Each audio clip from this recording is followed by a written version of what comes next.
Dianggap berkelakuan tidak baik dan menentang pemerintah desa, Kepala Dusun 3 Desa Torosik diberhentikan dari jabatan dan dipaksa pindah oleh Sangadi setempat. Pengusiran ini diduga bermuatan politik.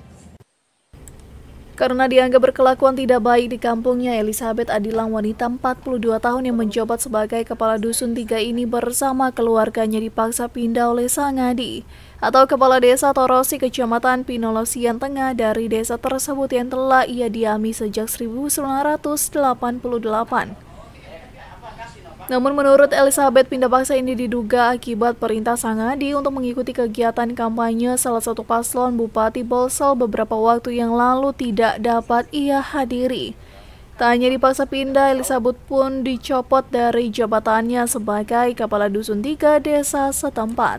Surat itu yang isi bahwa yang tidak berkelakuan baik di desa, yang kedua menentang pemerintah.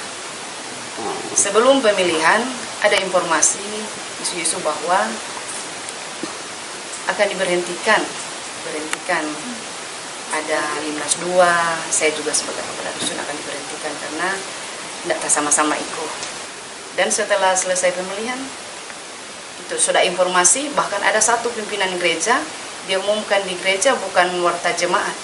Dia umumkan bahwa Kepala Dusun sudah diberhentikan, Limnas 2 sudah diberhentikan, itu yang diumumkan. Dan setelah tanggal 5, RT 6 antar ke saya surat. Saya pikir itu surat pemberhentian. Setelah saya baca, itu surat pindah. Elizabeth pun berharap tindakan sepihak Sangadi dapat menjadi perhatian dari pemerintah agar tindakan semena-mena aparat pemerintah tidak terjadi lagi. Tim Liputan Kawanua TV.